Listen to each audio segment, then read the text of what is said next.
Hello guys, welcome to my YouTube channels. And आज इस session में हम लोग सेट 4 के बारे में बात करेंगे। और आप लोगों ने देखा था निमसेट स्पेशल में 3 सेट आप लोगों ने देख चुका है। जैसे आपका सेट 1 और सेट 2 और सेट 3 में जो कि आप लोगों ने देखा था टॉपिक प्रोबेबिलिटी से आप लोगों ने क्वेश्चन 10-10 क्वेश्चन का सीरीज आप लोगों के सामने मैं सेट 1 और सेट 2 सेट 3 के बारे में डिस्कस कर चुका हूं। तो आज इस सेशन में हम लोग कुछ ऐसे क्वेश्चंस भी लिया हूं जो करंट ईयर में जो कि पूछा है प्रोबेबिलिटी टॉपिक से, जो कि आपका पहला नंबर जो क्वेश्चंस है सबसे पहला नंबर, और ये आपको 20 अक्टूबर तक ये सेशन मिलेगा। और ज्यादातर क्वेश्चन जो है आपको प्रोबेबिलिटी और वेक्टर, यही दो टॉपिक, ये मेरा टारगेट है कि आपको प्रोबेबिलिटी और इसी दो टॉपिक से सबसे ज्यादा अगर आपका टाइम अगर बचा तो कोऑर्डिनेट और पीएनसी के बारे में भी हम लोग सोचेंगे। तो सबसे पहले जो है आपको प्रोबेबिलिटी को अच्छे तरीके से कंप्लीट कर लेना है। और प्रोबेबिलिटी सबसे कॉम्प्लेक्स टॉपिक है, जो कि सबसे मतलब कि अगर कॉम्प्लेक्स अगर माना जाए तो प्रोबेबिलिटी से मैक्सिमम नंबर ऑफ स्टूडेंट्स जो है क्वेश्चंस एग्जाम में छोड़ कर आते हैं, क्योंकि वहां पे एट ए टाइम दिमाग काम नहीं करता है। और इसमें जो कि है क्विक, जिसका अगर तुरंत काम कर गया दिमाग और तुरंत अगर वो कॉन्सेप्ट आ गया तो आप तुरंत कर लेंगे क्वेश्चन को। तो मेरा दो ही टारगेट है, सबसे मेन टारगेट है जो कि आपको लगातार प्रोबेबिलिटी का क्वेश्चन मिलते रहेगा आपको, तो ये था। और ये इस सेशन में हम लोग कुछ ऐसे क्वेश्चंस को भी लिए हैं जो कि आपको करंट ईयर में जो कि क्वेश्चन पूछा गया है जेईई मेंस में 2020 में, जो कि ये पहला क्वेश्चन नंबर जो है आपका वो इसी साल पूछा है, और दूसरा नंबर भी क्वेश्चन जो है इसी साल आपका पूछा है ये। तो आए इस क्वेश्चन को हम लोग डिस्कस करेंगे। Let us start the session. तो ये आपको है आपका पहला क्वेश्चन नंबर, हम लोग पढ़ते हैं, देखिए क्या कहता है क्वेश्चन। तो बहुत ही आसान सा क्वेश्चन आया था। There are 6 multiple choice questions in a paper. कहता है there are 6 multiple choice questions in a paper each having 4 options. मतलब 6 मल्टीपल चॉइस क्वेश्चंस है और सारा का ऑप्शन कितना है 4, ठीक है। Of which only one is correct, मतलब कि एक ही, मतलब 4 ऑप्शन दिया गया है उसमें से एक कोई सही है। In how many ways a person can solve 4 correct if the attempted all 6 questions. मतलब कि कहता है कि 6 मल्टीपल चॉइस क्वेश्चंस है आपके पास, 6 मल्टीपल चॉइस क्वेश्चंस है, ठीक है। उसमें से कहता है हर क्वेश्चंस के पास 4 ऑप्शन है, तो सही करने का तरीका पूछ रहा है आपको। If the attempted all question, मतलब वो सारा का सारा क्वेश्चन अटेम्प्ट करता है। उसमें से कहता है कि in how many ways a person can solve exactly 4 questions. तो इसमें क्या कहता है, in how many ways a person can solve exactly 4 correct exactly 4, मतलब कि ये जो है आपका प्रोबेबिलिटी नहीं आप कह सकते हैं, इसका जो है ये प्रोबेबिलिटी का क्वेश्चन नहीं है, मतलब कि ये आपका पीएनसी का है। तो ये इसी साल पूछा गया है आपका। तो ये पहला जो क्वेश्चन नंबर है, जनरली ये आप इसको प्रोबेबिलिटी में नहीं, आप परमुटेशन का, ये मिस्टेक बाय मिस्टेक ये क्वेश्चन जो है आपका यहाँ पे आ गया है, तो इसको हम लोग सॉल्व करेंगे। तो there are 6 multiple choice question in a paper having 4 options. 4 options है और उसमें से कोई एक ही, मतलब एक सही होने का प्रोबेबिलिटी क्या होगा, कोई ऑप्शन में से चारों में से एक ही सही होगा, ठीक है। अब कहता है कि exactly solve exactly 4 correct, exactly 4 मतलब 6C4। अब कहता है कि एक क्वेश्चन को सही करने का तरीका क्या होगा, एक क्वेश्चन को सही करने का तरीका क्या होगा, 1 का स्क्वायर, मतलब कोई एक ही ऑप्शंस में से, मतलब चारों, तो 3 बाकी क्या होगा, गलत होने का प्रोबेबिलिटी होगा।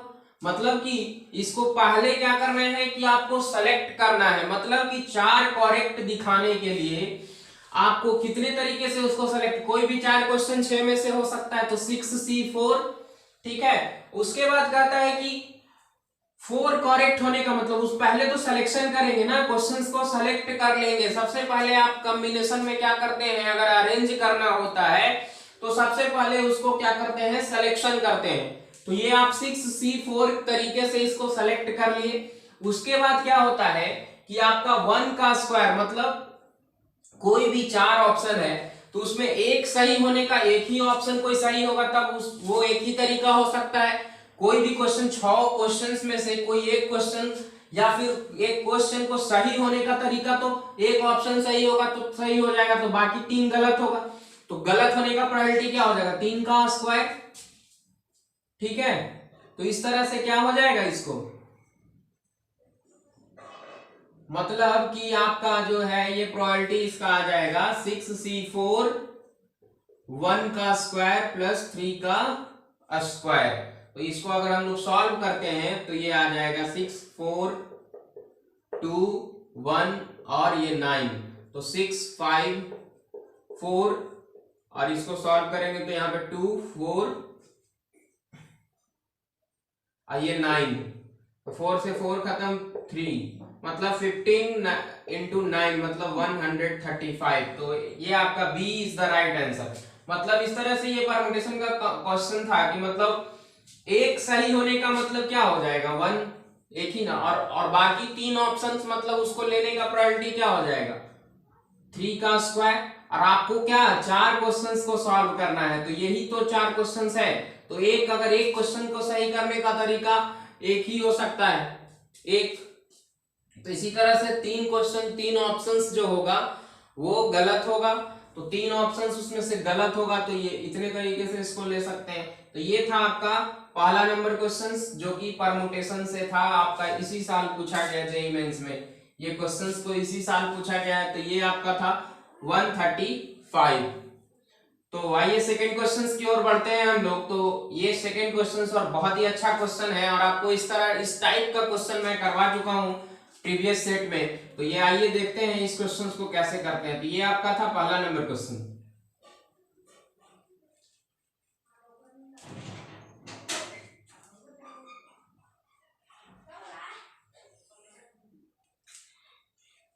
सबसे पहले क्वेश्चंस को पढ़ते हैं, तो आइए क्वेश्चन को जल्दी से पढ़ ले। 2 persons A and B play game of throwing a pair of dice until one of them wins. A will, मतलब कि 2 पर्सन्स है A और B और एक गेम खेलता है। क्या करता है, गेम खेलता है। क्या कैसा गेम है, थ्रोइंग ए डाइस, मतलब डाइस को फेंकने वाला। अंटिल वन ऑफ देम, जब तक वो कोई एक में से कोई जीत नहीं जाता है तब तक खेलते रहता है। A will win if the sum of the number on dice appear to be 6, मतलब A का जीतने का प्रोबेबिलिटी कहता है तब है जब दोनों डाइस का सम 6 आएगा। ठीक है, और कहता है B will win if the sum is 7, मतलब कि अगर A का जीतने का प्रोबेबिलिटी क्या है, A का जीतने का प्रोबेबिलिटी A will win, मतलब कब A जीतेगा, दोनों डाइस पे सम 7, मतलब सम 6 आने का प्रोबेबिलिटी कैसा कैसा होगा, कितना नंबर ऑफ इवेंट होगा, 5 1 1 5 2 4 4 2 और भी कुछ हो सकता है। तो 5 1 4 2 2 4 और क्या हो सकता है आपका, ऐसा भी तो हो सकता है। तो ये आपका 5 जो है ऐसा नंबर इवेंट आएगा जो कि आपको 6 आने का प्रोबेबिलिटी है। 5 1 1 5 2 4 4 2 3 3 और भी किसी तरह का पॉसिबिलिटी नहीं है, यहाँ पे पॉसिबल है ही नहीं, तो सारा पॉसिबिलिटी हम लोग ले लिए हैं। तो ये 6 आने का प्रोबेबिलिटी, सम 7 आने का प्रोबेबिलिटी क्या हो सकता है, दोनों डाइस पे 7 आने का प्रोबेबिलिटी। तो इस तरह से 5 2 2 5 4 3 3 4 और क्या आ सकता है 6 1 और 1 6, ये आपको 6 तरीके से आएगा। तो ये था आपका सम 6 आने का प्रोबेबिलिटी। तो कहता है ए जीतने का प्रोबेबिलिटी, ए का जीतने का प्रोबेबिलिटी तब होगा जब दोनों डाइस पे क्या आता है, सम 6 आता है, और बी जीतने का मतलब दोनों डाइस का सम 7 आता है, तो आपका तब आप जीतेंगे बी का जीतने का प्रोबेबिलिटी। ये ए हो गया और ये बी हो गया। अब ये तो इतना तक हम लोग निकाल लिए। अब कहता है कि what is the probability that A wins the game if A starts the game. अब क्या, कितना बढ़िया क्वेश्चन है, मतलब कि क्या कहता है what is the probability of that A wins, जीतने का, ए का जीतने का प्रोबेबिलिटी जब ए ही स्टार्ट करता है गेम खेलना, मतलब ए स्टार्ट करता है। तो यहाँ पे आपको दिख गया होगा कि ये जीपी के फॉर्म में दिखेगा। आपको पहले भी इस तरह का क्वेश्चन करवा चुके हैं कि कि जीपी कब फॉर्म करता है। मतलब जीपी आप लोगों ने देखा था, वो उस दिन भी एक तरह पिछले सेट में हम लोग क्वेश्चन देखे थे, तो यहाँ पे उसी तरह का क्वेश्चन आ गया है। तो ए स्टार्ट करता है गेम को, मतलब ए मतलब ऐसा हुआ होगा पी ए। अब दूसरे बार में ऐसा हुआ होगा पी नहीं जीता होगा, मतलब स्टार्ट किया होगा लेकिन जीता नहीं होगा, तो बी भी नहीं जीतेगा। जीतेगा तो पहले तो स्टार्ट करता है गेम, मतलब पी नहीं जीता, बी भी नहीं जीता, फिर ए जीता होगा, ऐसा प्रोबेबिलिटी। फिर इस तरह से आपको पी स्टार्ट किया तो नहीं जीता, फिर पी बी नहीं जीता, फिर पी ए स्टार्ट किया, ठीक है, और फिर पी बी नहीं जीता, फिर ये आ गया पी ए, मतलब ये जीता होगा। इस तरह का रिक्वायर्ड जीपी बनेगा, मतलब आपको, मतलब कि पी ए का जीतने का प्रोबेबिलिटी, मतलब गेम जो है स्टार्ट करेगा खेलना ए ही, मतलब आपको स्टार्ट कहां से करना है पी ए। तो मान लीजिए कि पी ए जीत गया होगा, तो दूसरे बार में पी ए का अगर ऐसा प्रोबेबिलिटी लेंगे तो ऐसा भी हो सकता है कि पी ए नहीं भी जीता होगा, शुरू किया गेम लेकिन हार गया, तो पीबी भी नहीं जीता होगा। अब इस तरह से फिर तीसरा बार में गेम अगर स्टार्ट हुआ तो पी ए जीता, फिर इस तरह से आपको ऐसा आया कि पी ए नहीं जीता, फिर से पी ए गेम को शुरू किया, मतलब ए फिर से गेम को शुरू किया, फिर नहीं जीता होगा, फिर बी शुरू किया, पी नहीं जीता, फिर ए शुरू किया, नहीं जीता, फिर बी नहीं जीता, मतलब पी फिर से एक अगर जीता होगा। तो इस तरह से आपको जो है प्रोबेबिलिटी पूछता है कि ए का जीतने का प्रोबेबिलिटी क्या होगा। तो ये इनफाइनाइट जीपी बन रहा है, और इनफाइनाइट जीपी का फॉर्मूला आपको अगर पता होगा तो इस तरह का फॉर्मूला दिखता है, एस इंफिनिटी बराबर 1 माइनस आर, मतलब ए बाई 1 माइनस आर, और आर यहाँ पे आपको दिख रहा होगा कि P A complement into P B complement. आप आगे वाले टर्म को पीछे वाले टर्म से डिवाइड करके देख ले सकते हैं कॉमन रेशियो कैसे जीपी का निकालते हैं। तो प्रीवियस टर्म से आगे वाले टर्म को अगर भागा करते हैं तो जो आपको रिजल्ट मिलता है वो आपका कॉमन रेशियो के बराबर होता है। तो यहाँ पे भी आप वही चीज को कर लें, अगर इसको आगे वाले टर्म को प्रीवियस टर्म से अगर भागा देते हैं तो P A complement P B complement into P A divided by P A से पी ए, मतलब ये आर आपको मिल गया। तो आर आपको कितना मिला। अब कहता है प्रोबेबिलिटी किसका निकालना है, आपको ए का प्रोबेबिलिटी, ए जीतने का, ए का जीतने का प्रोबेबिलिटी, तो पी ए निकालना है हमको, मतलब प्रोबेबिलिटी ऑफ विनिंग ए का जीतने का प्रोबेबिलिटी क्या हो जाएगा, मतलब इसी फॉर्मूले से तो आपका पहला टर्म क्या है पी ए बाई 1 माइनस, अब यहां से पी ए का प्रोबेबिलिटी क्या हो जाएगा, मतलब कि इसको सिलेक्शन करने का प्रोबेबिलिटी क्या हो जाएगा, यहां से आप देख ले पी ए का वैल्यू 5/36, 2 डाइस है, मतलब कि टोटल सैंपल स्पेस 36 होगा, मतलब कि यहां से आपका पी ए का वैल्यू 5/36 और पीबी का क्या आ जाएगा 6/36, ठीक है। अब यहाँ पे वैल्यू पुट कर देंगे तो पी ए कंप्लीमेंट और पीबी कंप्लीमेंट निकालना पड़ेगा आपको। तो P A complement P A आपको क्या हो जाएगा, पी ए तो आपको पता है, पी ए कंप्लीमेंट निकालने के लिए क्या करेंगे, पी ए का वैल्यू पता है, तो पी ए कंप्लीमेंट 1 माइनस 5/36, मतलब 36 माइनस 5 30/36, 31/36 सॉरी, और पीबी कंप्लीमेंट निकालने के लिए क्या करेंगे 1 माइनस 6/36, मतलब क्या हो जाएगा 30/36। अब यहाँ पे आपको सिंपली वैल्यू रख देना है, वैल्यू रखें तो P A complement P B complement, तो पी ए का वैल्यू क्या है 5/36 और 1 minus P A complement 31/36 minus 30/36।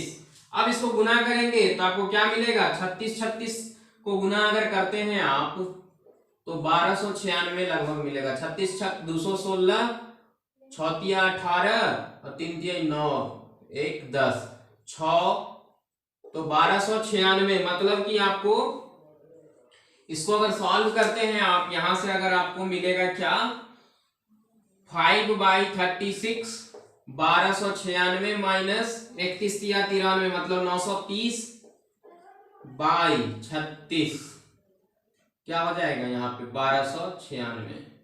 तो ये आपका आ जाएगा, यहां से कैलकुलेट होके आप इसको मिटा लें, आपको 5/36, और यहां से आपको आ जाएगा, घटा लें तो 1296 माइनस क्या हो जाएगा 9306 है ना, और 9 10 2 12 9 3 366, 366/1296 ऊपर जाएगा तो 5/36 1296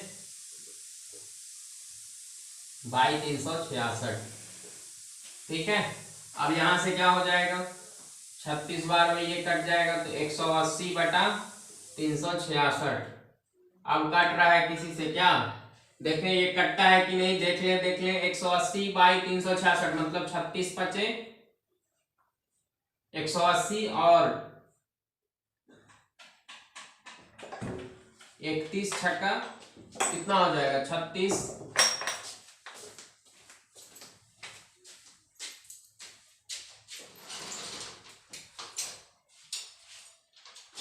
और 62 61 छक कितना हो जाएगा,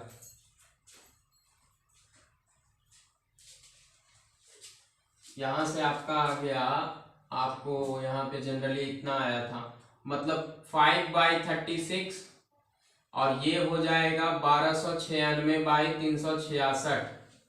यहाँ पे घटाया गया है सही से, मतलब 9 3 6 10 2 12 3। ठीक है, अब यहां से आपको ये रिजल्ट लाना है, तो यही आपको काटिए तो 36 से 36 गया।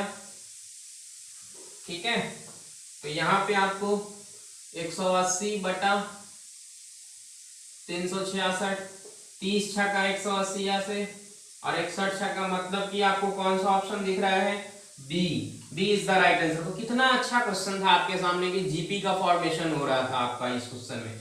तो ये था करंट ईयर में 2020 में क्वेश्चन ये पूछा गया, 2020 में ये क्वेश्चन आ चुका है। अगर आप क्वेश्चन देखे होंगे जेईई मेंस का, तो आपको ये दिखा होगा क्वेश्चन कि ये पूछा है इस साल। तो इस तरह से ये आपका दूसरा नंबर क्वेश्चन था। तो आइए नेक्स्ट क्वेश्चन की ओर बढ़, तो इस तरह से हम लोग थर्ड क्वेश्चन को देखेंगे। तो आइए थर्ड क्वेश्चन को देखते हैं। सबसे पहले पढ़ते हैं, ये भी आपको करंट ईयर में क्वेश्चन पूछा गया था, और ये बहुत ही अच्छा क्वेश्चन है आपका आपके सामने। तो ये था आपका बॉक्स 1। जैसे box 1 contains 30 cards marked from 1 to 30, 1 से 30। ठीक है, और एक बॉक्स 2 भी दिया गया है आपको क्वेश्चन में, पढ़े बॉक्स 2 कंटेन्स 20 कार्ड्स, मतलब 31 to 50। Box 2 contains 20 cards marked from 31 to 50। ठीक है, अब कहता है box is selected and a card is drawn, if the number on card is non prime then what is the probability that it came from box first। कहता है कि non prime आने का प्रोबेबिलिटी इसमें निकालना है आपको जनरली। ठीक है, अब कहता है probability that it came from box first.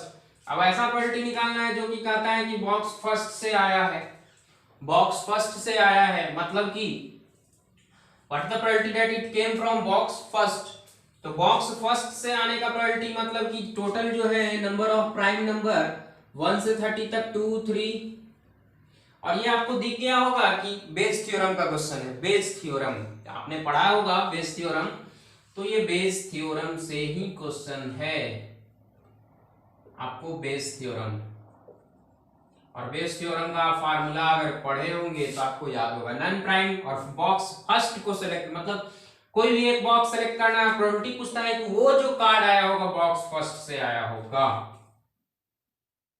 तो यहां पे आ जाए, आप देख लें क्या हो जाएगा, नॉन प्राइम आने का प्रोबेबिलिटी, तो पी फर्स्ट बॉक्स से नॉन प्राइम आने का प्रोबेबिलिटी, पी नॉन प्राइम आने का प्रोबेबिलिटी फर्स्ट बॉक्स से।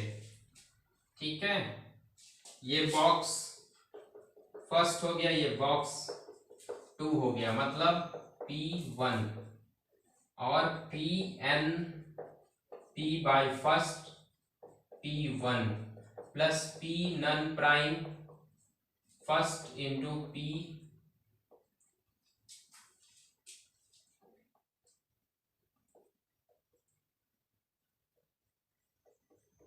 ये हो गया, आपको यही इसी से करना है आपको जनरली। तो पी नन प्राइम आने का प्रोबेबिलिटी आपको क्या आ जाएगा, बॉक्स फर्स्ट से आने का प्रोबेबिलिटी क्या हो जाएगा। तो यहां से आपको सबसे पहले प्राइम नंबर पता करना होगा, 1 से 30 के बीच में प्राइम नंबर कौन कौन सा होगा, आपको प्राइम नंबर कौन सा होगा। मतलब कि बॉक्स फर्स्ट से ये कह रहा है, तो बॉक्स फर्स्ट के लिए आपको क्या करना है आप देख लें यहां पे। तो सबसे पहले 2 3 5 7 11 13 17 19 23 29 1 2 3 4 5 6 7 8 9 10 और भी तो कोई प्राइम नंबर नहीं होगा। 13 17 19 23 29 11 13 7 5 2 3 5 7 11 मतलब कि आपका बचा हुआ कितना नंबर हो गया, 20 नंबर ऐसा होगा जो नन प्राइम होगा। तो P नन प्राइम आने का पहले से क्या हो जाएगा 20/30। अब पहले बॉक्स से ही तो सैंपल स्पेस जो होगा वो आपको 30 ही लेना है, क्योंकि अब दूसरे बॉक्स के लिए आपको देखिए 31 से तो 31 तो एक खुद हो ही गया, 33 नहीं होगा, 32 नहीं होगा, 35 नहीं होगा, 37 होगा, 39 होगा, 39 नहीं होगा, 38 नहीं होगा, 39 नहीं होगा, 40 नहीं होगा, 41 होगा, 43 होगा, 43 होगा, 44 45 46 47 नहीं होगा, 48 भी नहीं होगा, 49 नहीं। 5 ऐसा नंबर है जो कि आपको प्राइम नंबर है, तो 15 ऐसा नंबर होगा जो नन प्राइम होगा। तो P non prime second box के लिए आपको क्या हो जाएगा 15/30। अब सारा को अब वैल्यू रख दे और बॉक्स को सिलेक्शन करने का, बॉक्स 1 और बॉक्स 2 को सिलेक्शन करने का प्रोबेबिलिटी क्या हो जाएगा, P first equal to P2 selection करने का प्रोबेबिलिटी 1/2 हो जाएगा।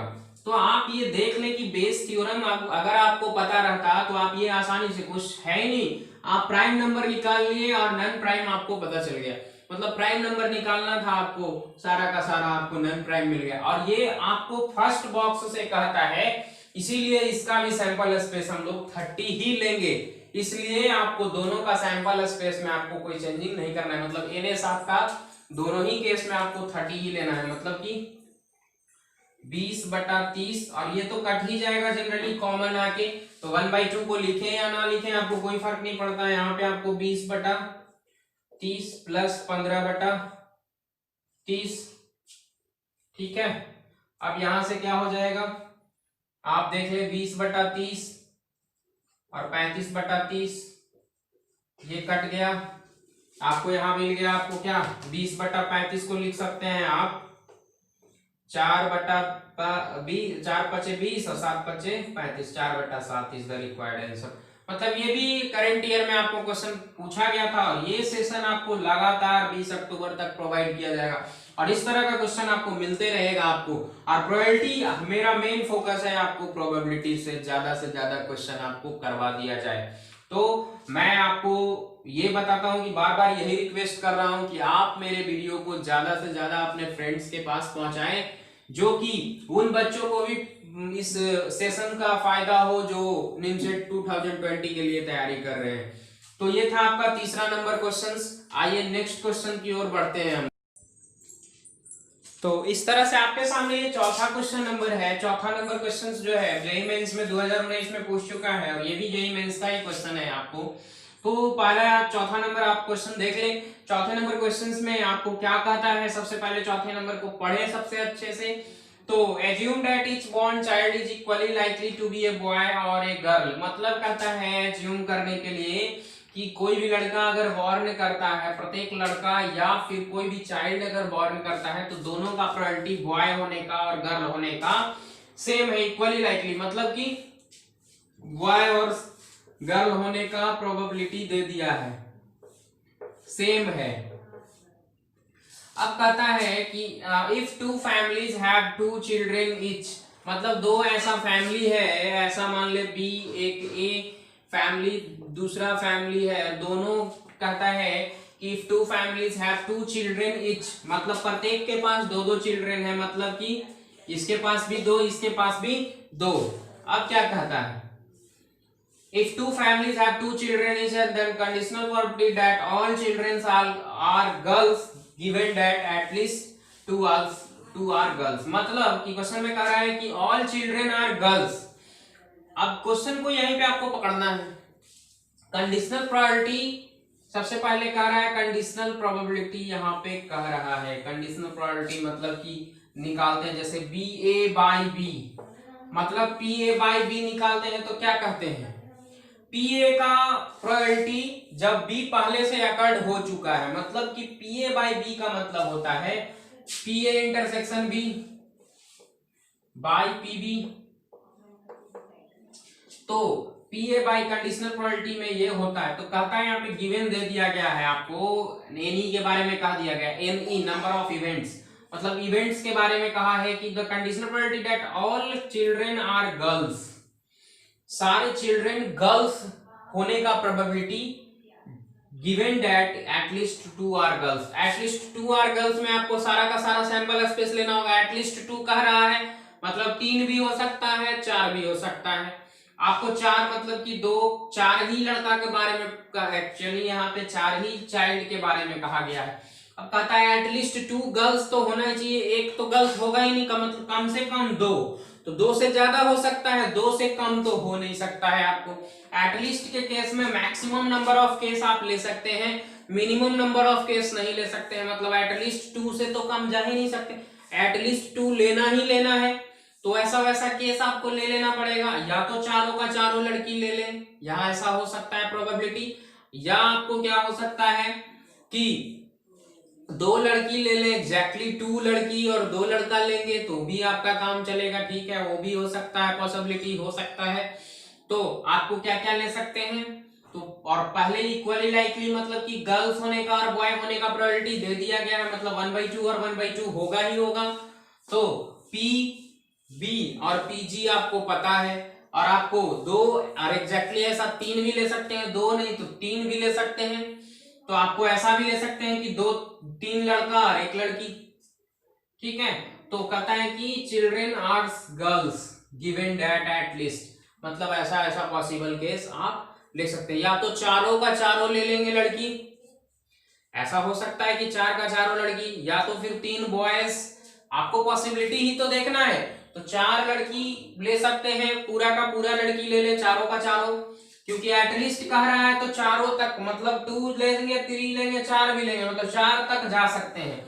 मैक्सिमम आप 4 लड़का है, 4 चाइल्ड है तो 4 मैक्सिमम आप ले सकते हैं एटलीस्ट के केस में। यही अगर एटमोस्ट कहता तो आप नहीं ले सकते थे। एटलीस्ट के केस में आप 2 या 2 से ज्यादा भी ले सकते हैं, 3 ले सकते हैं, 4 ले सकते हैं, 2 से कम नहीं आ सकते। और अगर एटमोस्ट 2 कहता तब यहाँ पे 3 और 4 नहीं लेते। तो एटमोस्ट और एटलीस्ट में यही फर्क है। अगर एटलीस्ट आपको देता तो 2 तो लेंगे ही, 3 भी हो सकता है, 4 भी, मतलब 2 तो कम से कम मिनिमम आपको रखना ही है, तो ज्यादा तो ले ही सकते हैं। तो ये था आपका इसका कंसेप्ट। अब देखिए इसका प्रोबेबिलिटी कैसे निकालते हैं। जैसे लिखने का प्रोबेबिलिटी इसका क्या होगा, आप कंडीशनल प्रोबेबिलिटी निकालेंगे तो P कहता है कि ऑल गर्ल्स, मतलब कि ऑल गर्ल्स होने का ही प्रोबेबिलिटी पूछ रहा है, कंडीशनल प्रोबेबिलिटी। तो ऊपर में चारों का चारों गर्ल्स, तो P ऑल गर्ल्स बाई, फिर क्या कहता है P ऑल गर्ल्स, यहां पे सैंपल स्पेस में, plus exactly 3 girls plus 1 boy, फिर 2 गर्ल्स और 2 बॉयज। ऐसा ऐसा कंडीशन आप ले सकते हैं। अब थोड़ा सा क्वेश्चंस को हम मिटाते हैं, आपको थोड़ा सा देखने में प्रॉब्लम हो रहा होगा, तो ये आपको थोड़ा सा क्वेश्चंस को मैं इरेज करता हूं, चौथे नंबर क्वेश्चंस को। तो ये बताइए कि अगर गर्ल्स और बॉय होने का प्रोबेबिलिटी आपको पता है, तो आप सबसे पहले कोई भी 4 गर्ल्स को सिलेक्शन करने का तरीका क्या होगा, मतलब पीजी होने का तरीका और पीबी दोनों को प्रोबेबिलिटी पता है, मतलब 4 गर्ल्स को सिलेक्शन करने का 1/2 का पावर 4। अब एग्जैक्टली 4 गर्ल्स होने का प्रोबेबिलिटी आपको P ऑल गर्ल्स, मतलब ये सैंपल स्पेस में क्या लिखेंगे 1/2 का पावर 4, रिक्वायर्ड प्रोबेबिलिटी आपको ये निकल रहा है। अब कहता है कि तीन गर्ल्स 4C3 इंटू 1/2 का पावर 3 इंटू 1/2। तीन गर्ल्स लेने का 4C3 इंटू 1/2 का पावर 3 इंटू 1/2।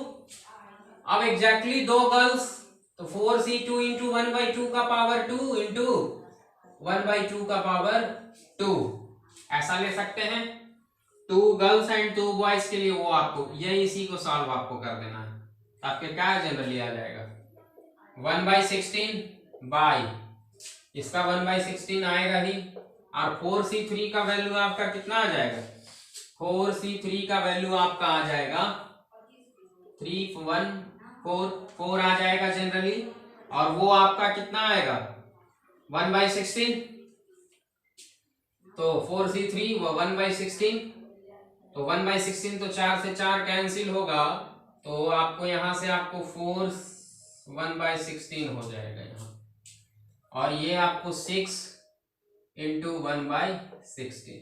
1/16 अगर सारे में से आप कॉमन अगर ले लें तो आपको दिख गया होगा आंसर ये कौन सा होगा, आपको आंसर दिख रहा होगा। तो 1/16 से अगर आपको काटना है तो अगर आप काट लिए तो आपको कितना आ रहा है 1/1 + 4 + 6 1/11। और वे 1/11 जब आ गया आपको तो 1/11 कौन सा ऑप्शन आपको दिख रहा है, D is the right answer. मतलब कि ये बहुत ही अच्छा क्वेश्चन था आपके सामने जेईई मेंस में 2000 में प्रीवियस ईयर में पूछा गया है। एटलिस्ट के बारे में यहाँ पे आपको समझना था जनरली कि एटलिस्ट में कौन कौन सा कंडीशन आप ले पाएंगे, क्वेश्चन यही था। मतलब कि एटलिस्ट में आप 2 से ज्यादा भी ले सकते हैं कि नहीं। और एटमोस्ट में अगर कहता एटमोस्ट 2 कहता तो आप 2 से ज्यादा नहीं ले सकते थे, मतलब एटमोस्ट 2 ही मैक्सिमम वैल्यू हो गया। और एटलीस्ट मतलब कम से कम 2, तो ज्यादा से ज्यादा मतलब कम से कम 2 तो रखना ही है, तो 2 से ज्यादा भी तो ले सकते हैं। तो इस तरह से आपका ये क्वेश्चन था। तो ये आपको जनरली ये कंसेप्ट याद रखना है कि कितने तरह का, और आपको नंबर ऑफ इवेंट के बारे में कहा दिया गया कि चारों गर्ल्स होने का प्रोबेबिलिटी पता करना है।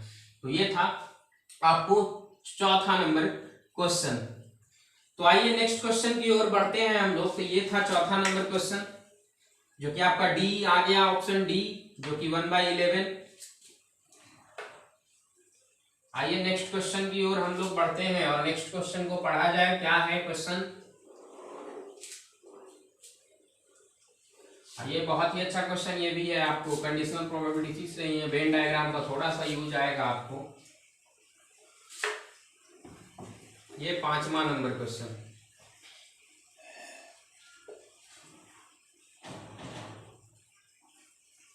तो कहता है A and B are non null event, मतलब नन नल मतलब नल नहीं है event, such that A is subset of B. सबसे पहले कहा है A is subset of B. A subset of B कहने का मतलब ए का सारा एलिमेंट्स बी में है मौजूद, तभी तो ए इज सबसेट ऑफ बी कह रहे हैं। तो अगर ए और बी का अगर वेन डायग्राम बनाए, आप ऐसा देख लें, तो कहता है A is subset of B, तो ए का जितना भी इंटरसेक्शन पॉइंट होगा, इंटरसेक्शन पॉइंट, वो कहा सकता है कि ए इंटरसेक्शन बी जो है ए के बराबर हो सकता है कि नहीं, क्योंकि ए का सारा एलिमेंट्स आपको ए में है, बी में है, तो ए इंटरसेक्शन बी बराबर ए आप लिख सकते हैं।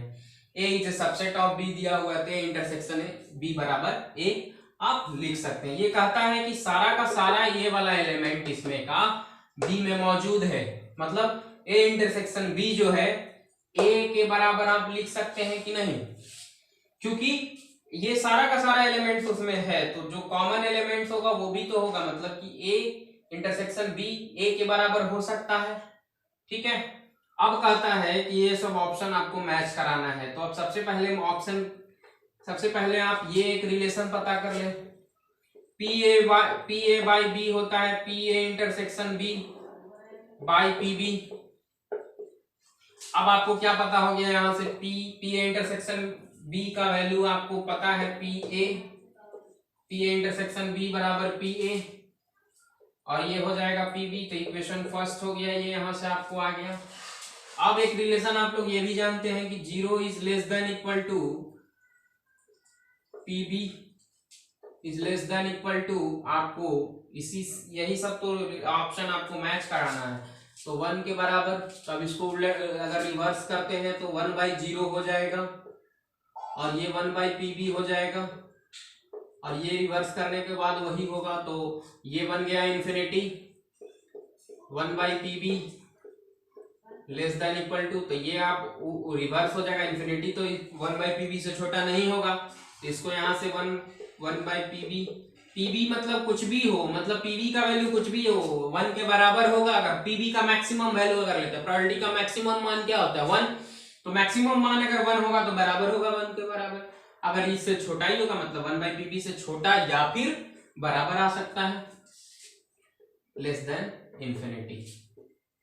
अब क्या करना है आपको, अब क्या करना है PA/PB, अब PA से गुना कर दे हम लोग, तो PA गुना करेंगे तो आपको PA/PB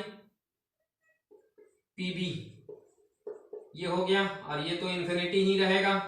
आपको यहां से दिख गया होगा फ्रॉम फर्स्ट एंड सेकंड, आपको इस सेकंड नंबर इक्वेशन से आपको दिख रहा है कि PA/B is greater than PA, मतलब कि ये वाला इसको ऐसे आप लिख सकते हैं PA/PB इज ग्रेटर देन, तो फ्रॉम फर्स्ट एंड सेकंड से आप कह सकते हैं कि PA से बड़ा है PA/PB। आपको कुछ नहीं, रिलेशन आपको याद रखना था कि आपको 0 से 1 के बीच में प्रोबेबिलिटी का मान रखना है, और आपको ऑप्शन में हर जगह PA/PB दिख रहा है, तो आपको क्या निकालना है, यहाँ पे हम क्यों निकाले PB, अगर PA नहीं निकाल सकते थे, अगर PB/A बोलता तो PA निकालते। अगर PB के बारे में ऊपर में चर्चा, नीचे में कर रहा है PB के बारे में चर्चा, तो PB निकालेंगे। अगर PA अगर नीचे में चर्चा करता तो PA निकालते हम। तो यहां से आपको दो रिलेशन था कि आपको वेन डायग्राम से पता करना था कि आपको A इंटरसेक्शन A B बराबर, क्योंकि A का सारा एलिमेंट B में, A इज ए सबसेट है, A is a subset of B, मतलब A का सारा एलिमेंट B में मौजूद है, मतलब A इंटरसेक्शन B बराबर A हम लिख सकते हैं। तो आपको दो इक्वेशन, यहां से आपको PA/B का वैल्यू PA इंटरसेक्शन B बराबर PB/PB, तो यहां से आपको PA/PB पहला रिलेशन मिल गया। अब यही दोनों रिलेशन को यूज करके हम लोग जनरली ये आपको B is the right answer. तो ये भी जेईई मेंस का बहुत ही अच्छा क्वेश्चन था, और आपको सिर्फ कंसेप्ट को ध्यान देना है। क्वेश्चन मैं बहुत ज्यादा करवाऊंगा प्रोबेबिलिटी का, लेकिन आपको क्या करना है, आप कम से कम एक बार तो वीडियो को मेरा जरूर वॉच करें। ऐसा नहीं होगा कि आपको कुछ भी समझ में नहीं आएगा, और ये आपको बेनिफिट ही होगा। मान लेते हैं आपको क्वेश्चन नहीं समझ में आएगा, लेकिन आपको जितना से ज्यादा अगर क्वेश्चन आप करके जाएंगे, अगर वह आपको एग्जैक्ट मैचिंग क्वेश्चन आपको अगर मिल जाएगा तो एग्जाम में आप टिक करके आ जाएंगे। तो इसलिए मैं आपको, अगर आपको नहीं समझ में आता है प्लीज वॉच करें, कम से कम वॉच करेंगे तो आपको 10 क्वेश्चन तो याद होगा ना, कम से कम याद तो हो जाएगा 10 क्वेश्चन। 10 टाइप का क्वेश्चन मैं करवा रहा हूँ, हर क्वेश्चन सेम नहीं है, हर डिफरेंट टाइप का क्वेश्चन मैं करवा रहा हूँ, तो आपको तो कम से कम वो तो पता हो जाएगा, 10 क्वेश्चन का टाइप तो पता लग जाएगा कि कैसा कैसा क्वेश्चन आ रहा है। तो कम से कम प्लीज आप वॉच करें वीडियो को, और बार बार वॉच करें अगर नहीं समझ में आता है। तो ये था आपका 5वां नंबर क्वेश्चन। आइए नेक्स्ट क्वेश्चन की ओर बढ़ते हैं। तो आइए आप लोग 8वां नंबर क्वेश्चन को देखें, आप किस तरह से क्वेश्चन ये दिया गया है। जेईई एडवांस का क्वेश्चन है, और आपको इस क्वेश्चन में जनरली ऑप्शन से ज्यादा हेल्प लेकर ये करना पड़ेगा। ये जेईई एडवांस का दोनों ही क्वेश्चन जेईई एडवांस का लिया हूं मैं, 8वां और 9वां। 8 नंबर क्वेश्चन भी आपका जो है जेईई एडवांस में पूछा गया है, और 9 नंबर में भी आपको। तो जनरली कंडीशनल प्रोबेबिलिटी का फार्मूला आपको याद होगा, तब ये क्वेश्चन को आप कर पाएंगे। जैसे सबसे पहले ये क्वेश्चन को पढ़ लेते हैं, क्या कहता है। Let x and y be two event such that px दिया गया है, px बराबर 1/3, आपको 1/3 दिया है। px बटा y बराबर कितना दिया हुआ है, 1/2 दिया हुआ है। सबसे पहले आप देख लें, py बटा x भी दिया गया है आपको, py बटा x आपको कितना दिया है, 2/5 के बराबर दे दिया गया। अब इसको लिखते क्या है, PA/B अगर रहता है, PA/B, इसको क्या लिखते हैं, PA इंटरसेक्शन B/PB, और इसको पढ़ते क्या है, पी ए का प्रोबेबिलिटी, ए का होने का प्रोबेबिलिटी जब पहले से बी अकर्ड हो चुका है, मतलब वो इवेंट जो है, ये जो पॉसिबिलिटी आउटकम्स है ये पहले से हो चुका है, तो वो ए का प्रोबेबिलिटी पूछता है। तो पी एक्स बटा वाई को क्या लिखेंगे, पी एक्स बटा वाई को क्या लिखेंगे, तो P X intersection Y by P Y आपको कितना के बराबर दे दिया गया है, 1/2। अब पी वाई बटा एक्स को क्या लिखेंगे, आपको y बटा एक्स को लिखेंगे P X intersection Y by P X. ये कितना के बराबर दिया है, P X intersection Y by P Y बराबर 2/5। अब पी एक्स पता है तो यहां से हम कुछ निकालते हैं, तो यहां से आपको पी एक्स ये x है, तो पी एक्स आपको पता है, तो पी एक्स का पी एक्स इंटरसेक्शन वाई, आप यहाँ पे पी एक्स इंटरसेक्शन वाई, उसके बाद आपको क्या करना है, पी एक्स का वैल्यू 1/3 2/5, ठीक है। तो अब यहाँ पे आपको क्या करना होगा, जनरली इसको गुना कर दे यहाँ पे, तो पी एक्स इंटरसेक्शन वाई बराबर 2/15। तो आपको ऑप्शन में कुछ भी ऐसा दिख रहा है, नहीं दिख रहा है, अभी भी आपको ऑप्शन नहीं मैच किया है। अब आपको क्या करना है, पी वाई 4/15 आता है या नहीं, तो पी एक्स इंटरसेक्शन अगर 15 आ गया, 2/15 आ गया, तो पी वाई का वैल्यू अगर पता करें तो एक रिलेशन आपको पता है वहां से, P X intersection Y by P Y बराबर 1/2 दिया हुआ है। तो सबसे पहले क्वेश्चन को आप यहाँ पे पी एक्स इंटरसेक्शन वाई का वैल्यू कितना आ गया, 2/15, तो 2/15 बाई पी वाई बराबर 1/2, ये 2 गुना होगा तो ये हो गया पी वाई का वैल्यू 4/15, जो कि आपको पहला ऑप्शन तो मैच कर गया, और भी इसमें कोई ऑप्शन मैच कर रहा है आपको चेक करना पड़ेगा। तो पी एक्स बटा वाई 1/2 तो ये पता ही है, ये दिया ही गया है क्वेश्चन में। पी एक्स यूनियन वाई 2/5 के बराबर आता है या नहीं, X intersection Y, P X intersection Y, तो आपको ये ऑप्शन ऐसे ही गलत दिख रहा है, ये आपको होगा ही नहीं, तो और कौन सा इसमें ऑप्शन आ सकता है, मैच कर सकता है, आपको इसमें जनरली ऑप्शन ही से लेकर चलना पड़ेगा। तो ये तो आपको था, ये पी एक्स इंटरसेक्शन वाई 2/15 आया जो कि 1/5 है, तो वो गलत हो गया। अच्छा, पी एक्स बटा वाई आपको क्वेश्चन में, ये तो सही होगा, ये ऑप्शन दिया गया है, तो ये आपको क्वेश्चन में दिया ही गया है क्वेश्चन में जनरली, तो वो तो इससे आपको कोई मतलब नहीं, ए तो सही है, ए सही है, बी सही है। अब पी एक्स यूनियन वाई क्या सही है, 2/5 के बराबर आता है, तो आपको पता करना है, तो आप यहाँ पे देख लें, जनरली थोड़ा सा क्वेश्चन को मैं यहाँ पे आप देखिए पी एक्स यूनियन वाई निकालते हैं, तो क्या होगा, P X plus P Y minus P X intersection Y. अब क्या करेंगे आप, पी एक्स का वैल्यू क्या है 1/3, तो जनरली आप ऊपर से थोड़ा सा मैं इरेज करता हूं क्वेश्चन को, तो आप generally P X union Y P X का वैल्यू 1/3 और पी वाई कितना है 4/15 minus of P X intersection Y 2/15, तो 15 आ गया, 5 प्लस 4 माइनस 2 7/15, जो कि पी एक्स यूनियन वाई भी आंसर गलत, मतलब कि आपको एक ही दो ही ऑप्शन ये सही होगा, ए और बी, ए और बी आप इस ऑप्शन को ले सकते हैं। तो ये जनरली क्वेश्चन जेईई एडवांस का है, और जेईई एडवांस में आपको एक ही ऑप्शन के बारे में नहीं सोचना पड़ेगा, आपको हर ऑप्शन को चेक करना है कि कौन सही है या कौन गलत है। तो ये भी आपको समझने के लिए बहुत ही अच्छा क्वेश्चन है आपके सामने। तो ये था 8वां नंबर क्वेश्चन, और हम लोग बहुत ही अच्छे से कर लिए क्वेश्चन को।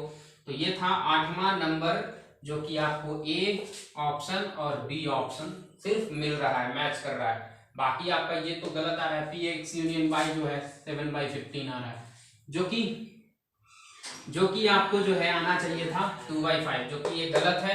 तो ये आपका ऑप्शन ए और बी सिर्फ होगा इसमें। तो ये था आपका 8वां नंबर क्वेश्चन, जो कि बहुत ही अच्छा क्वेश्चन और जेईई एडवांस का क्वेश्चन पूछा गया है आपको।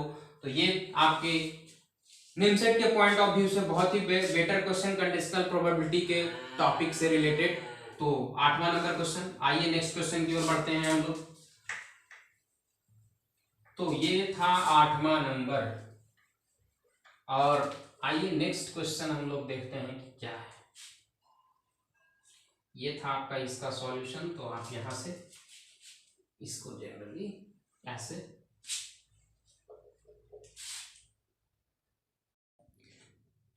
तो आइए हम लोग 9 नंबर क्वेश्चन को देखते हैं क्या है क्वेश्चन में। आपको सबसे पहले क्वेश्चन को पढ़ लेना है, और सबसे पहले पढ़िए ये एडवांस का क्वेश्चन पूछा गया जेई एडवांस का, जो कि आप प्रीवियस जो क्वेश्चन किए हैं उसी से रिलेटेड ये भी क्वेश्चन है। अगर कंडीशनल प्रोबेबिलिटी के बारे में अगर आपको पता होगा तो ये क्वेश्चन समझने में आपको थोड़ा भी परेशानी नहीं आने वाला है। तो ये आपको सबसे पहले आप क्वेश्चन को पढ़े। Let if X and Y are two event such that P X बटा वाई और पी वाई बटा एक्स दिया हुआ है, पी एक्स इंटरसेक्शन भी आपको पता है, और ये सब आपको ऑप्शन को मैच करवाना है। तो सबसे पहले डेटा जो दिया गया है आपको क्वेश्चन में, जो डेटा पता है आपको वो आप पहले नोट डाउन कर लें।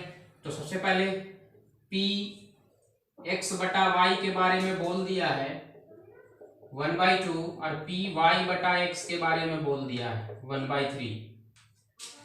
अब पी एक्स इंटरसेक्शन वाई भी आपको पता है, ठीक है, 1/6 के बराबर। तो अब यहां से आपको ये इसको क्या लिखते हैं, कैसे लिखते हैं, तो P X intersection Y by P Y बराबर 1/2, और इसको क्या लिखेंगे, पी एक्स इंटरसेक्शन वाई बराबर पी एक्स बराबर 1/3। ठीक है, कंडीशनल प्रोबेबिलिटी में क्या इसको पढ़ते हैं, एक्स का होने का प्रोबेबिलिटी जब वाई पहले से हो चुका है, मतलब बी पहले से हो चुका है तो एक्स का प्रोबेबिलिटी, पी वाई का प्रोबेबिलिटी जब एक्स पहले से अकर्ड हो चुका है, तो ये कंडीशनल प्रोबेबिलिटी ऐसे हम लोग पढ़ते हैं इसको। तो आपको पी एक्स इंटरसेक्शन वाई पता है, तो यहां से आप वैल्यू रखें 1/6 बाई पी वाई बराबर 1/2। यहां से पी वाई आपको क्या आ जाएगा 1/3। अब इसी तरह से यहां से आपको पी एक्स का वैल्यू, तो P X intersection 6 by P X बराबर 1/3। आप यहां से ऐसे लिख सकते हैं इसको। पी एक्स इंटरसेक्शन कुछ नहीं कर रहे हैं, बस ये आपको दो इक्वेशन है और इसी से हम लोग लिख रहे हैं। जैसे पी एक्स का एक बार पी वाई का वैल्यू निकलेगा, यहां से निकाल लेते हैं दोनों का वैल्यू, बाकी आगे सोचते हैं कौन सा ऑप्शन मेरा मैच करेगा। तो आप ये सबसे पहले ये देख लें। अब क्या है, अब देखिए यहाँ पे आपको ये इंटरसेक्शन पता है, एक्स इंटरसेक्शन आपको पता था, पी वाई आपको मिल गया, पी एक्स यहाँ से देख लीजिए कहाँ क्या आता है, तो पी एक्स का वैल्यू इधर मल्टीप्लाई कीजिएगा तो क्या हो जाएगा 1/2। अब ऑप्शन में देखिए इंडिपेंडेंट के बारे में सोचता है, तो एक्स इंटरसेक्शन वाई के बराबर ये आना चाहिए, तो पी एक्स इंटरसेक्शन वाई आप निकाल लें, तो पी एक्स आपको 1/2 आया है और पी वाई 1/3 आया है। एकदम एग्जैक्टली ये राइट है, बहुत ही अच्छा क्वेश्चन है, और एक्स एंड वाई इंडिपेंडेंट आ गया आपका। तो देखिए एक्स इंटरसेक्शन वाई आपको मैच कर गया, तो ये ऑप्शन तो अभी सब मैच कर रहा है, मतलब बी आपको मिला है। एडवांस का क्वेश्चन है, हर ऑप्शन को आपको चेक करना पड़ेगा। तो आप सेकंड ऑप्शन के बारे में सोचें कि एक्स यूनियन वाई आपको आता है कि नहीं, तो पी एक्स यूनियन वाई निकालें, आपको हर चीज पता है, तो P X union Y P X plus P Y minus P X intersection Y, P X 1/2, P Y 1/3 और ये माइनस 1/6। अब क्या हो जाएगा 6 एलसीएम होगा, अब यहां से 3 हो जाएगा और ये 2 हो जाएगा और -1 हो जाएगा, तो मतलब क्या हो जाएगा 5 - 1 4, 4/6, 2 दूनी 4, 3 दूनी 6, मतलब 2/3। क्या आपका पी एक्स यूनियन वाई 2/3 है, एग्जैक्टली ए भी होगा ये भी होगा। अब आपको X and Y are not independent, ये तो गलती हो गया, इंडिपेंडेंट होगा, ये कहता है नहीं इंडिपेंडेंट है, तो ये तो आपको आ गया। डी ऑप्शन के बारे में सोचते हैं, एक्स डैश इंटरसेक्शन वाई बराबर 1/3 आता है कि नहीं, एक्स डैश इंटरसेक्शन वाई बराबर 1/3 आता है कि नहीं, तो आप देख लें क्वेश्चन में पी एक्स डैश, अगर आपको एक्स डैश इंटरसेक्शन वाई अगर निकालना हो तो पी वाई, इसका फार्मूला आप नोट डाउन कर लें, पी एक्स इंटरसेक्शन वाई। और अगर इसी तरह से अगर वाई डैश इंटरसेक्शन एक्स रहता, वाई डैश इंटरसेक्शन एक्स रहता, तो P X minus P X intersection Y, ये बहुत ही इंपॉर्टेंट फॉर्मूला है आपको। अगर x कंप्लीमेंट इंटरसेक्शन y रहेगा तो P Y minus X intersection y, और वेन डायग्राम से आप पता कर सकते हैं ये x है आपका, ये y है, x y। तो x कौन सा, x कंप्लीमेंट आपका कौन सा होगा, यही पार्ट में होगा जिसमें x है ही नहीं। तो x इंटरसेक्शन मतलब x और इसके इंटरसेक्शन पॉइंट। तो अगर पी वाई में से x इंटरसेक्शन y घटा देंगे तभी तो x डैश मिलेगा। x डैश इंटरसेक्शन y मतलब x डैश आपको कब मिलेगा, जब पी वाई पूरे होल पार्ट में से, ये वाला पार्ट अगर आप घटा देते हैं तो x डैश आपको नहीं मिल जाएगा। और इसी तरह से अगर p डैश y डैश निकालना होगा तो ये y डैश आपका होगा। तो y डैश में से px में से पूरे को अगर x इंटरसेक्शन y को घटाते हैं तो आपको मिल जाएगा। अब यहां से आपको क्या निकला है, px डैश इंटरसेक्शन y पूछता है, px डैश इंटरसेक्शन y पूछता है, तो x डैश मतलब py आपका कहां पे है, 1/3 है, और x इंटरसेक्शन मतलब 1। यहां पे आप अगर थोड़ा सा इसको इरेज कर ले तो आपको मिल जाएगा। आप क्वेश्चन देख ले, यहां से आप देख ले px डैश इंटरसेक्शन y को क्या लिखेंगे आप। ये क्वेश्चन को थोड़ा सा मैं इरेज करता हूं, तो थोड़ा सा आप क्वेश्चन को देखें यहाँ पे कि px dash intersection py 1/3 minus 1/6, क्या ये उसके बराबर आएगा 1/6, मतलब 1/3 के बराबर नहीं, तो ये भी ऑप्शन गलत हो गया। मतलब A and B is the right answer. तो ये बहुत ही अच्छा क्वेश्चन, जेईई एडवांस का मैं 2 क्वेश्चन आपके सामने लिया था और कंडीशनल प्रोबेबिलिटी से रिलेटेड लिया था। तो आप सबसे पहले जितना भी क्वेश्चंस में आपको जो है कंक्लूजन निकालकर फॉर्मूले आपको बताया जा रहे हैं, वो कम से कम उतने फॉर्मूले के बारे में तो आप सबसे पहले कंसंट्रेट कर ले। मतलब जितना ज्यादा से ज्यादा आप मतलब फॉर्मूला आपको जो सेशन में आपको जिस तरह का टाइप का क्वेश्चन है, जैसे एग्जैक्टली वाला जो आपको फार्मूला बताया गया है प्रीवियस सेट में, वो सारे फार्मूलों को आप एक बार कम से कम दिमाग में रखें, तभी आपको क्वेश्चन आगे वाले सेशन में आपको बहुत ही अच्छा सा मतलब फीलिंग आएगा, मतलब आपको पढ़ने में मजा आएगा। तो ये था आपका 9 नंबर क्वेश्चन। आइए नेक्स्ट क्वेश्चन करते हैं हम। तो आइए 10 नंबर क्वेश्चंस को सॉल्व करते हैं। आपने 9 क्वेश्चन कर चुका है, तो ये आइए सबसे पहले क्वेश्चन को पढ़ते हैं। क्या कहता है, multiple choice questions has 5 question, इस क्वेश्चन से 3 alternative answers of which exactly one is correct, the probability that a student will get 4 or more correct answers just by guessing। तो सबसे पहले ये क्वेश्चंस में कह रहा है कि 3 क्वेश्चन, हर एक क्वेश्चन के पास 3 अल्टरनेटिव आंसर्स है। तो आप सबसे पहले आपको ये दिख रहा होगा बाइनोमियल डिस्ट्रीब्यूशन का क्वेश्चन है, तो प्रोबेबिलिटी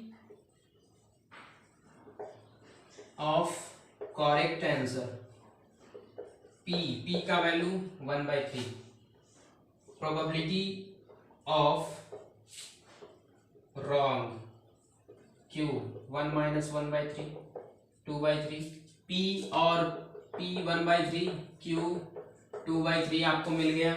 आपका था 4 और मोर करेक्ट आंसर्स का आपको प्रोबेबिलिटी पूछता है, तो px बराबर r आप फार्मूला जानते हैं, NCR p to the power r q to the power n minus r, ये फार्मूला आप 4 या 5 5c4 1/3 का पावर 5 4 इंटू 2/3 का पावर 1 प्लस 5c5 1/3 का पावर 5 इंटू 2/3 का पावर 0, तो यहाँ से आपको आ जाएगा 5 इंटू 2 का पावर 3/5 प्लस 1/3 का पावर 5, 5c5 का वैल्यू 1 होता है, यहाँ से 1/3 का पावर 5 कॉमन ले लेंगे, यहाँ से 5 इंटू 2 प्लस 1 मतलब 11/3 का पावर 5, मतलब सी इज द राइट आंसर।